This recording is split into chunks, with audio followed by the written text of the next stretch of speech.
नमस्कार, smart vision academy platform में मैं करंट अफेयर्स के साथ के सिंह आपका बहुत बहुत स्वागत एवं अभिनंदन करना चाहता हूं।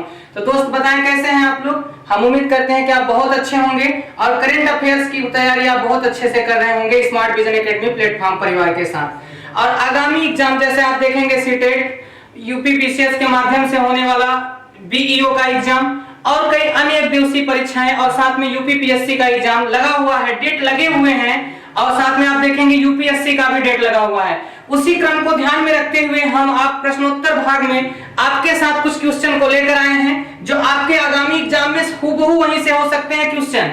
और आइए हम क्वेश्चन के माध्यम से आपको एक क्वेश्चन में 4 ऑप्शन हैं, चारों ऑप्शन पे हम आपके साथ टॉपिक वाइज बिंदुवार सिलसिले क्रम से आपके साथ चर्चा करेंगे, जिससे आपके एक टॉपिक से जो आपका एक पॉइंट है उससे ना हो तो दूसरे से कैसे क्वेश्चन बनेगा, तीसरे से कैसे बनेगा, चौथे से कैसे बनेगा, इस पर हम आपके साथ चर्चा करते हैं। तो आइए चलते हैं हम आपके साथ क्वेश्चन पे कि क्या है आपके क्वेश्चन। यहां पर देखिए आप क्वेश्चन आपका है, क्वेश्चन पढ़िए हमारे साथ। क्वेश्चन आपका है कि 14 दिसंबर 2019 को राष्ट्रीय गंगा परिषद की प्रथम बैठक कहां आयोजित होती है। अब यहां पर आप देखेंगे कि प्रथम बैठक कहां पर आयोजित होती है, इस पर आप चर्चा करिए। तो जब आप इस पर चर्चा करेंगे कि कहां आयोजित होती है, तो आइए देखते हैं कहां आयोजित होती है। तो देखिएगा 14 दिसंबर 2019 को राष्ट्रीय गंगा परिषद की प्रथम बैठक कहां आयोजित होती है। और आप दोस्त ध्यान रखिएगा जिस पर स्टार लगे हुए हैं वही आपके आंसर हैं। स्टार लगे हुए जो आपके ऑप्शन हैं वही ऑप्शन क्वेश्चन के आंसर हैं। आइए एक्सप्लेनेशन करते हैं हम 14 दिसंबर के बारे में कि कहां पर चीजें 14 दिसंबर के साथ नजर आई हैं। यहां पर इसके एक्सप्लेनेशन पे चर्चा करते हैं कि किस तरीके से 14 दिसंबर की प्रक्रियाएं स्टार्ट हुई। तो 14 दिसंबर 2019 को 14 दिसंबर 2019 को कानपुर में इसकी बैठक संपन्न होती है। कानपुर में इसकी बैठक संपन्न होती है। नेक्स्ट देखिएगा इसकी अध्यक्षता, इस बैठक की अध्यक्षता कौन करता है। तो बैठक की अध्यक्षता दोस्त कौन करते हैं, यहां पर ध्यान रखिएगा। प्रधानमंत्री नरेंद्र मोदी जी इसकी बैठक की अध्यक्षता करते हैं। और आपको मैं यहां पर आपको परिचित कराना चाहता हूं कि राष्ट्रीय विकास गंगा परिषद की जो आपके यहां पर अध्यक्ष हैं, वो प्रधानमंत्री हैं। इन्हीं के दिशा निर्देशन में सारे कार्य राष्ट्रीय गंगा विकास परिषद को लेकर किया जा रहा है। अब यहां पर इन्होंने क्या किया, तो अब यहां पर देखिएगा कि परिषद का गठन, ध्यान में रखिए, परिषद का गठन 2016 में होता है।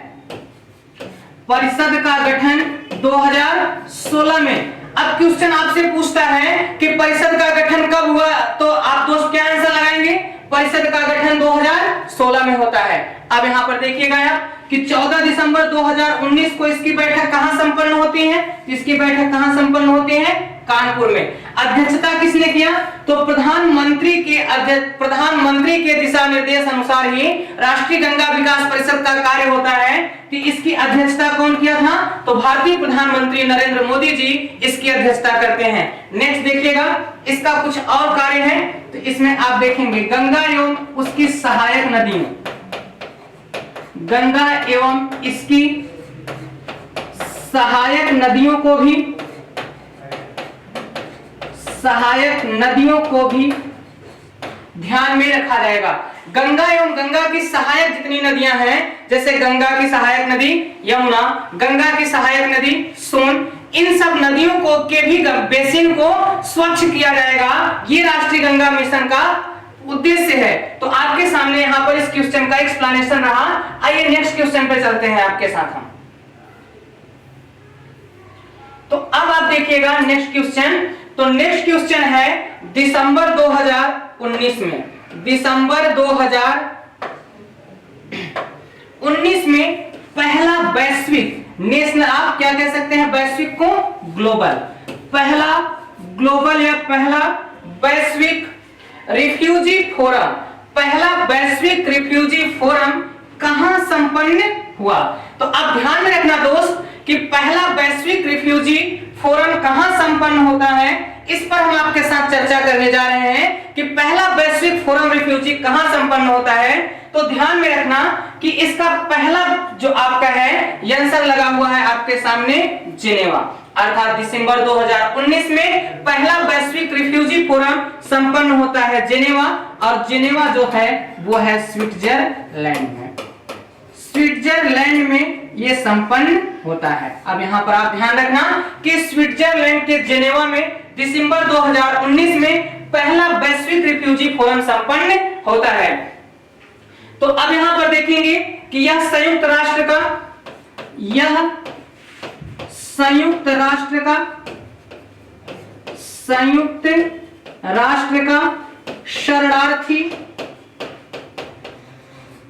शरणार्थी फोरम है या सम्मेलन है, फोरम या संगठन है। अब यहां पर आपके साथ क्वेश्चन पूछा जा सकता है कि वैश्विक रिफ्यूजी फोरम का संचालन किसके द्वारा आयोजित किया जाता है। तो आपके साथ एक्सप्लेनेशन हम करने जा रहे हैं कि किसके द्वारा किया जाएगा। तो यहां पर आप देखेंगे UNHCR के द्वारा इसका संचालन होता है, इसका संचालन होता है।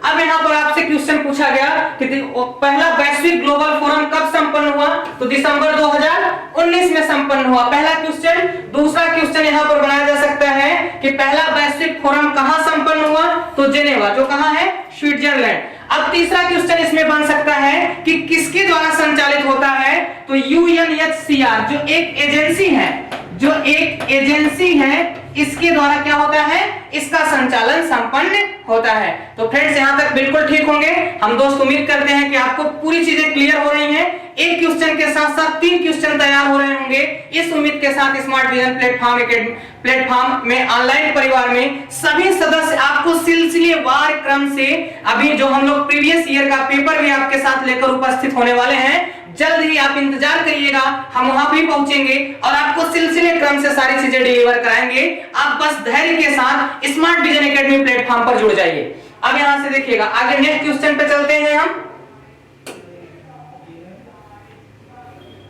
नेक्स्ट क्वेश्चन हमारा है यहां पर, देखिए नेक्स्ट क्वेश्चन हमारा थोड़ा सा लंबा हो गया, इसलिए हमें इस पे प्रक्रिया करनी पड़ रही है। देखिएगा थोड़ा सा इसे बड़ा कर दिया जाए।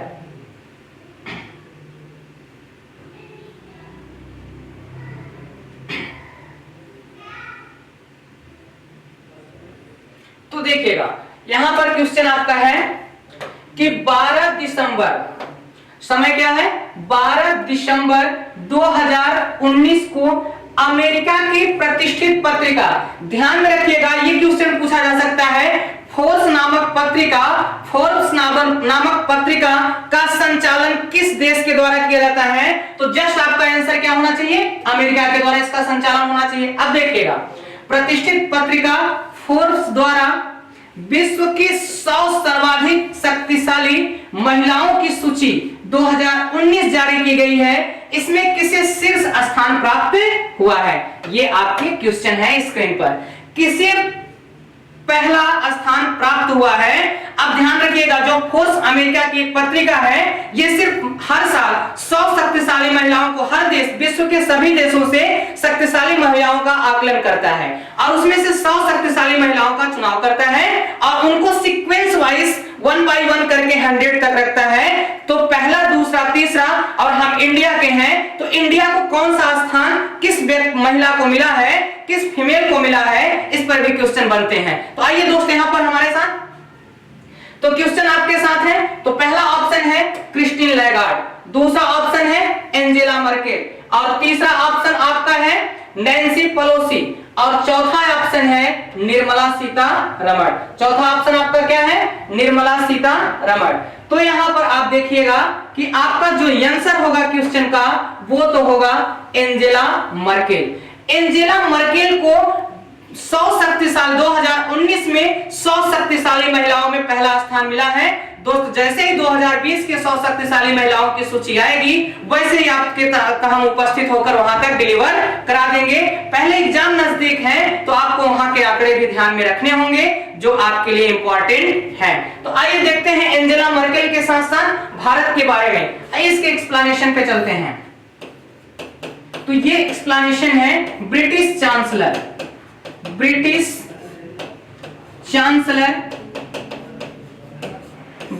चांसलर एंजेला मर्केल को प्रथम स्थान। तो अब यहां पर क्वेश्चन पूछा जा सकता है कि एंजेला मर्केल किस देश की हैं? तो आप ध्यान में रखना दोस्त कि एंजेला मर्केल जो है वो जर्मनी, यहां पर ध्यान में रखना ब्रिटिश में जो है ये जर्मनी की चांसलर है, ब्रिटिश जर्मनी की चांसलर है एंजेला मर्केल, जिन्हें विश्व की 100 शक्तिशाली महिलाओं में पहला स्थान मिलता है। अब यहाँ पर भारत नजर आता है। भारत की बात हम करें तो भारत की बात में यहाँ पर आप ध्यान में रखना कि निर्मला सीतारमण येचुरी, निर्मला सीतारमण येचुरी को भारत में या येचुरी को भारत में येचुरी 34वां स्थान 34वें स्थान पर क्या है काबिज है, 34वां स्थान प्राप्त है। तो अब यहां पर देखेंगे कि भारत के निर्मला सीतारमण येचुरी को कौन सा स्थान मिला है? तो 34वां स्थान मिला है। लेकिन भारत की दो और महिलाएं शामिल होती हैं, उन पर भी हम चर्चा करते हैं। पहला तो निर्मला सीतारमण को कौन सा स्थान मिला? 34वां। दूसरा यहां पर ध्यान में रखिएगा कि एचसीएल एक जो आपका हिंदुस्तान कॉर्पोरेशन लिमिटेड है, तो हिंदुस्तान कॉर्पोरेशन लिमिटेड को कि जो आपकी क्या है सीईओ रोशनी नडार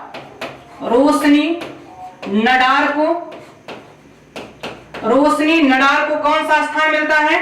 तो रोशनी नडार को 54वां स्थान प्राप्त होता है। कौन सा स्थान?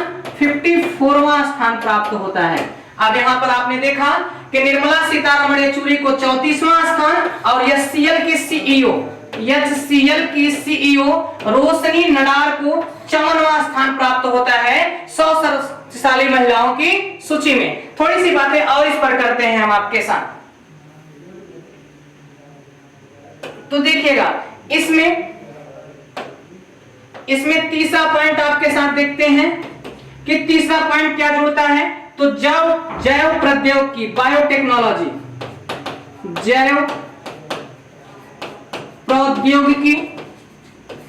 बायोटेक्नोलॉजी, जिसे जैव प्रौद्योगिकी औषधि कंपनी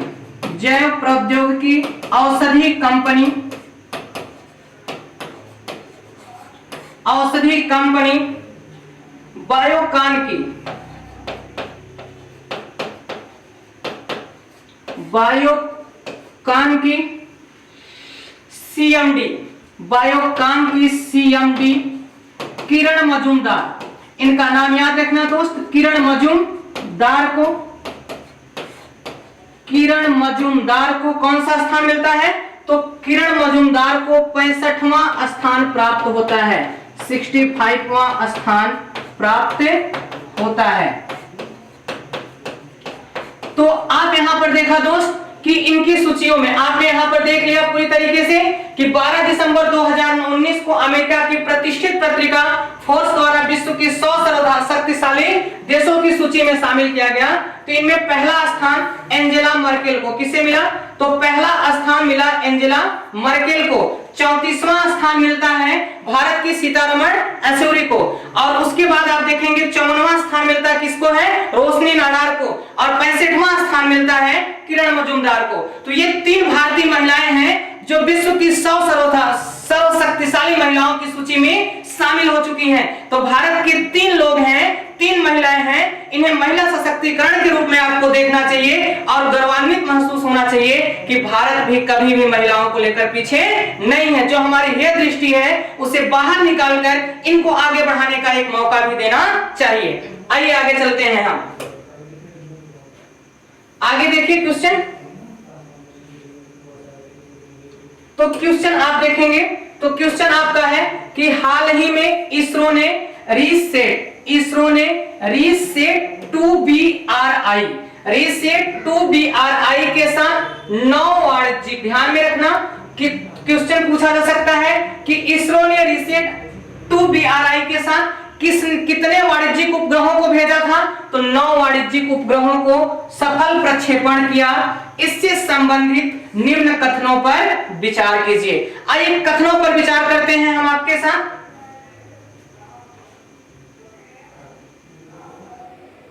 तो कथन है आपका, पहला ऑप्शन है ध्रुवीय उपग्रह प्रक्षेपण यान PSLV C48 से इनका सफल प्रक्षेपण किया गया। ध्यान में रखिएगा क्वेश्चन क्या है कि क्वेश्चन का ऑप्शन आंसर में देता है PSLV C48। दूसरा ऑप्शन देखिएगा, इसरो द्वारा रीसेट 2BR1 के साथ प्रक्षेपित 9 वाणिज्यिक उपग्रहों में इजराइल, इटली, जापान एवं यूएसए के उपग्रह शामिल हैं। अभी एक एक का एक्सप्लेनेशन आपके साथ हम करेंगे। नेक्स्ट देखिएगा थर्ड ऑप्शन, रीसेट 2BR1 उपग्रह की मिशन आयु 8 वर्ष है। ध्यान में रखिएगा 8 वर्ष। यहां पर 6 क्वेश्चन की संभावनाएं हैं कि वाणिज्यिक उपग्रह से किस यान के द्वारा छोड़ा गया, पहला क्वेश्चन बन सकता है। कितने वाणिज्यिक उपग्रह को छोड़ा गया, दूसरा क्वेश्चन बन सकता है। तीसरा क्वेश्चन बन सकता है कि कितने इस मिशन का लक्ष्य कितने साल तक है। ये 3 क्वेश्चन ऑप्शन आपके साथ बन सकते हैं। तो आइए क्वेश्चन के एक्सप्लेनेशन पर हम आपके साथ जल्दी से चलते हैं। ये क्वेश्चन क्या है, आंसर देखिएगा। आंसर आपका दिया गया है उपर्युक्त कथनों में से कौन सा कथन सही है। अब यहाँ पर कथन सही नहीं है, आंसर बदल जाएगा। कथन सही है, ऑप्शन बदल जाएंगे। ध्यान रख के करिएगा क्योंकि एग्जामिनर जहां आप ह्यूमन एरर करते हैं वही ह्यूमन एरर कराना चाहता है। तो स्मार्ट विजन एकेडमी प्लेटफॉर्म का एक उद्देश्य है दोस्त कि आपके ह्यूमन एरर को भी हम मोटिवेट माध्यम से दूर कर देंगे।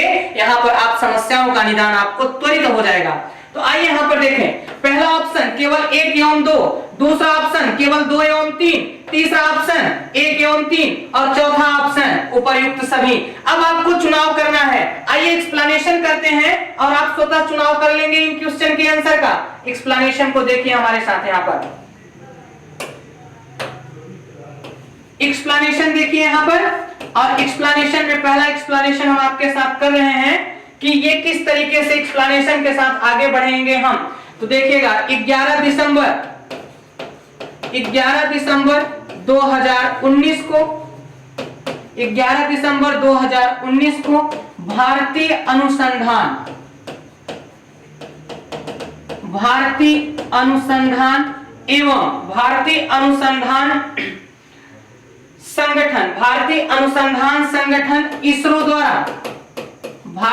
अनुसंधान संगठन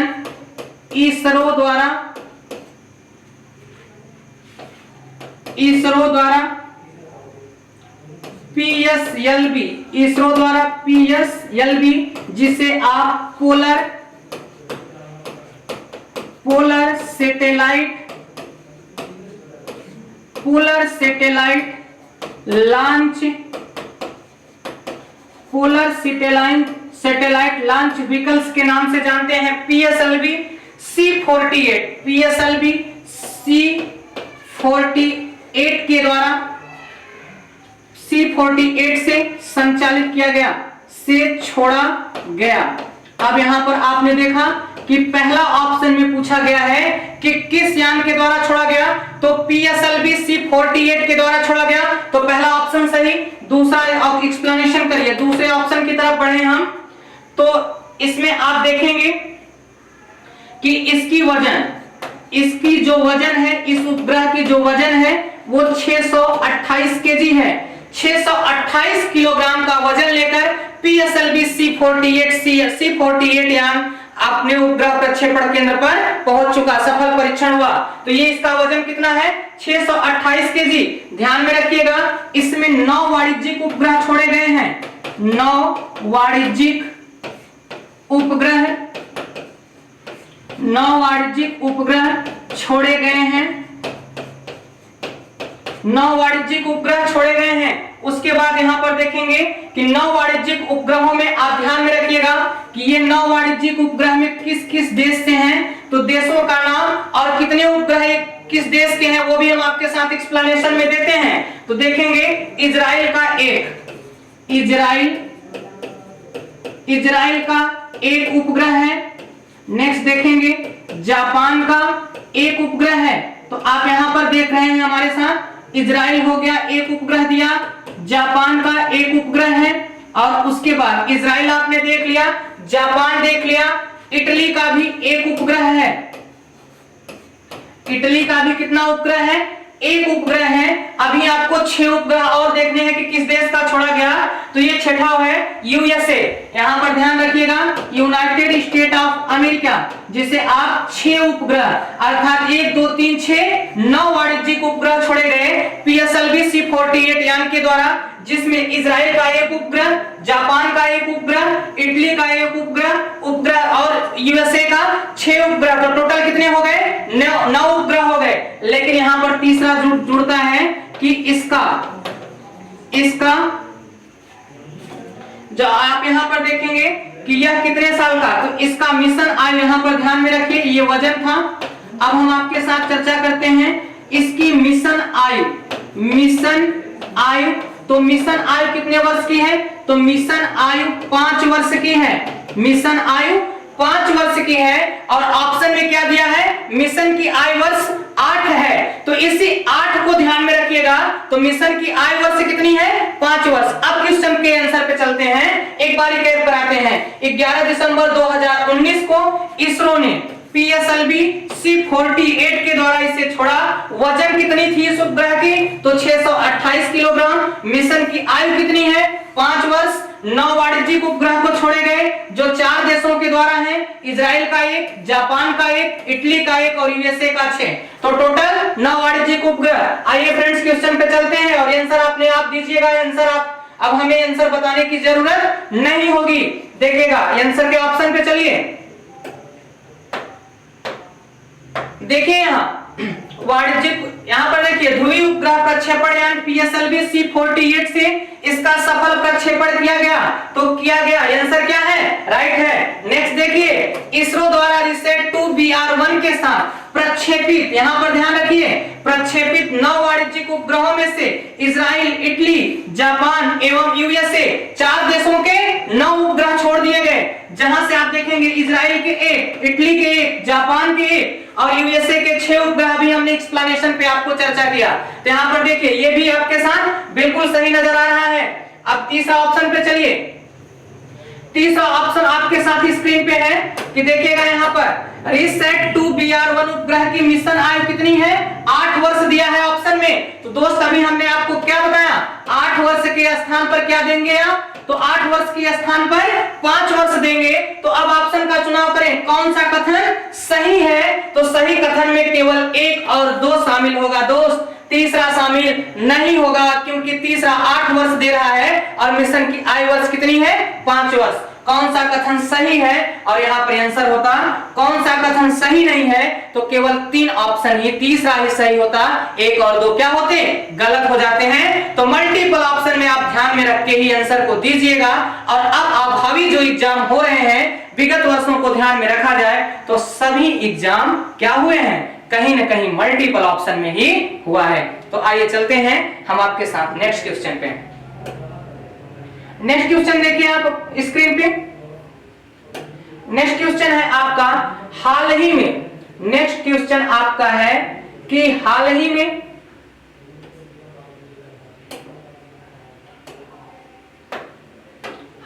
में समाचारों में रहा SCOJEX 2019 क्या है?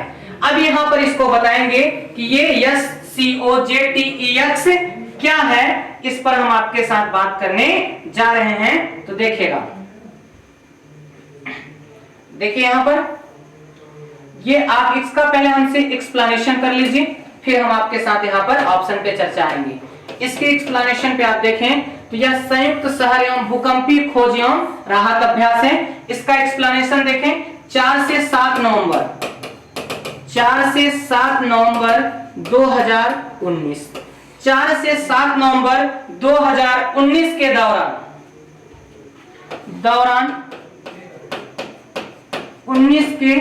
दौरान संयुक्त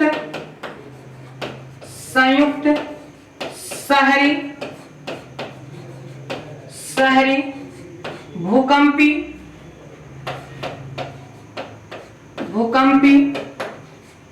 एवं खोज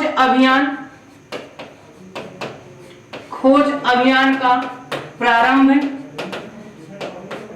प्रारंभ किया गया। अब यहां पर आपने देखा कि प्रारंभ किया गया, और यहां पर आप देखेंगे कि ये किसके द्वारा प्रारंभ किया गया, तो राष्ट्रीय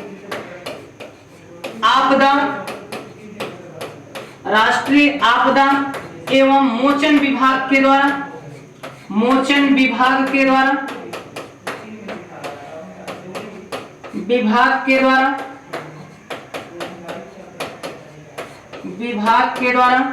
संचालित होगा। राष्ट्रीय आपदा एवं मोचन विभाग द्वारा संचालित होगा। ये जो आपका अभी पर क्वेश्चन यहां पर हमने आपके साथ दिया है। तो अब देखिएगा क्वेश्चन पे चले। क्वेश्चन पे आप देखेंगे तो क्वेश्चन आपका है कि हाल ही में समाचारों में रहा SCOJEX 2019 क्या है, तो यहां पर आपका आंसर हो जाएगा। तो आंसर के लिए आप देखेंगे कि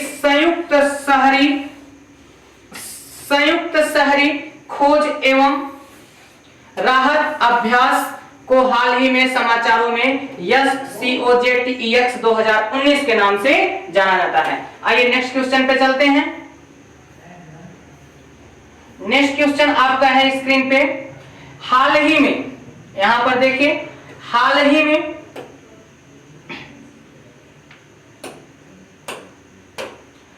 ही में समाचारों में हाल ही में सरल सूचकांक किसके द्वारा जारी किया गया।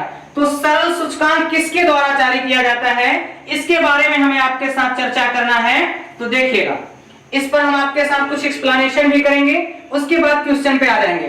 देखिए यहां पर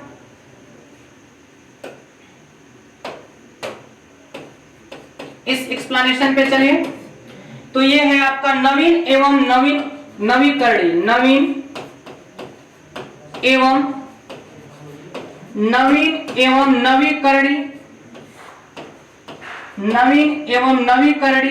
ऊर्जा मंत्रालय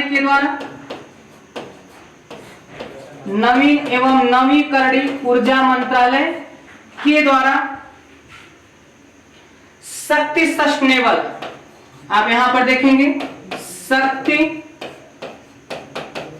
सस्टेनेबल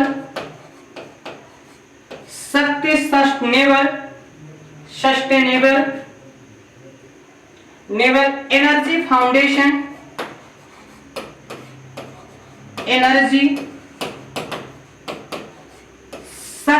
शक्ति सस्टेनेबल एनर्जी फाउंडेशन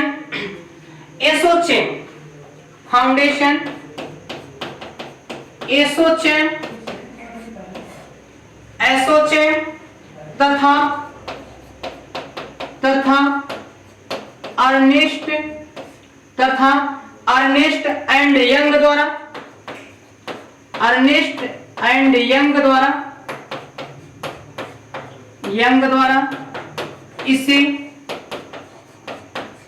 द्वारा इसे तैयार किया गया है। तो अब यहां पर देखेंगे कर्नाटक को प्रथम स्थान,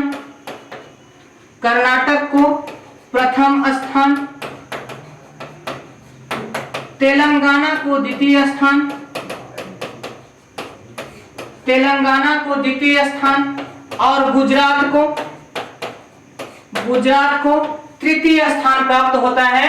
तो अब आप यहाँ पर देखेंगे नवीन एवं नवीकरणीय ऊर्जा मंत्रालय के द्वारा शक्ति सस्टेनेबल एनर्जी फाउंडेशन एसोचेम तथा अर्नेस्ट एंड यंग द्वारा इसे तैयार किया गया और इसे कर्नाटक में और इसमें किसके द्वारा, कर्नाटक को पहला स्थान, तेलंगाना को दूसरा स्थान और गुजरात को तीसरा स्थान प्राप्त होता है। अब यहाँ पर इस तरीके से आप देखिए तो यहाँ पर आइए क्वेश्चन के पास। तो क्वेश्चन हमारा है हाल ही में सरल सूचकांक किसके द्वारा जारी किया गया, तो आपके आंसर क्या होंगे फ्रेंड्स, तो आपके आंसर यहाँ पर हो जाएंगे कि नवीन एवं नवीकरणीय ऊर्जा मंत्रालय के द्वारा, नवीन एवं नवीकरणीय ऊर्जा मंत्रालय के द्वारा इसका संचार सूचकांक जारी किया जाता है। आइए नेक्स्ट क्वेश्चन पे चलते हैं। नेक्स्ट क्वेश्चन आपका क्या होगा, नेक्स्ट क्वेश्चन आपका है ग्रीन पीस द्वारा जारी एक रिपोर्ट के अनुसार 2019 में विश्व में सल्फर डाइऑक्साइड का सबसे अधिक उत्सर्जन करता देश कौन सा है।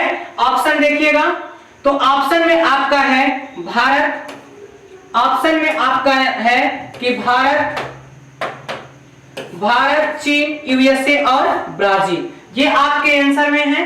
तो यहां पर आप ध्यान में रखना कि विश्व में भारत सबसे ज्यादा सल्फर डाइऑक्साइड उत्सर्जित करने वाला देश है और इसका आकलन नासा के आधार पर, इसका आकलन नासा के आधार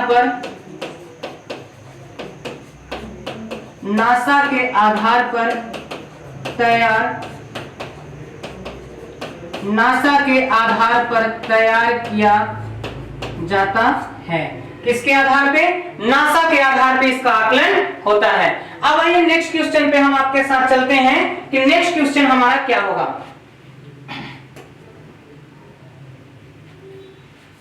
तो नेक्स्ट क्वेश्चन आप देखिए,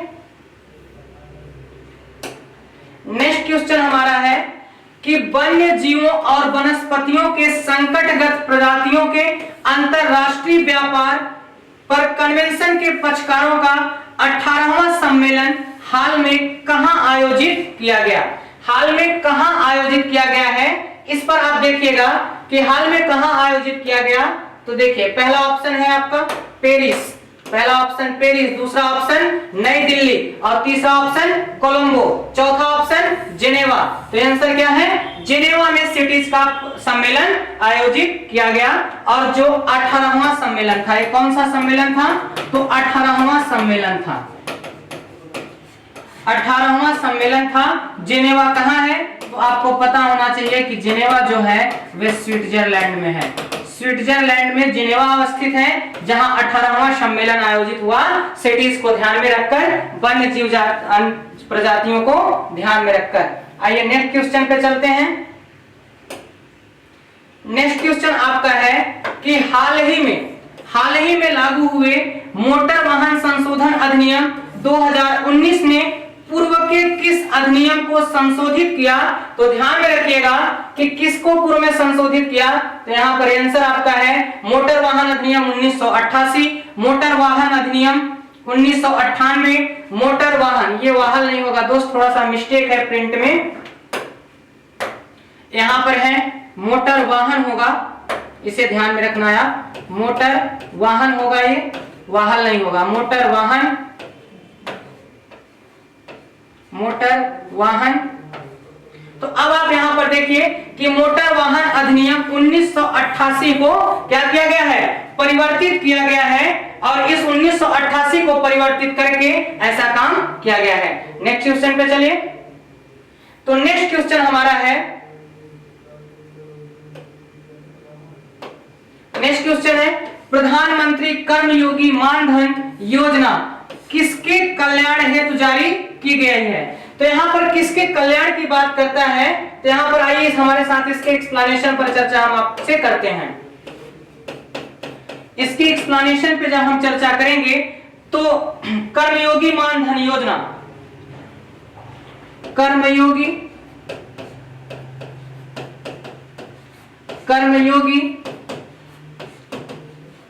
मानधन योजना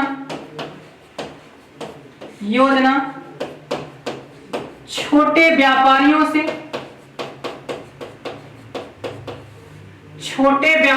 से संबंधित है।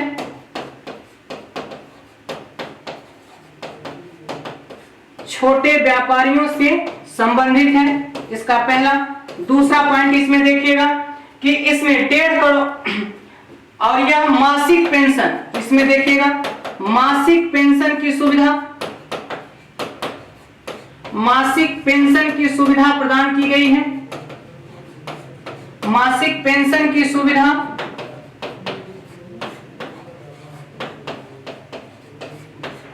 प्रदान की गई है। तीसरा ऑप्शन देखिएगा इसमें, थर्ड ऑप्शन इसमें है कि 1.5 करोड़ रुपए से कम, 1.5 करोड़ रुपए से कम वार्षिक टर्नओवर, कम वार्षिक टर्नओवर वाले दुकानदारों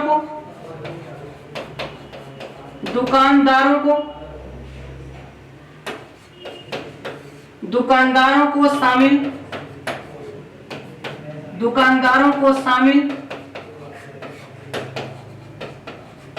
किया गया है। दुकानदारों को शामिल किया गया है।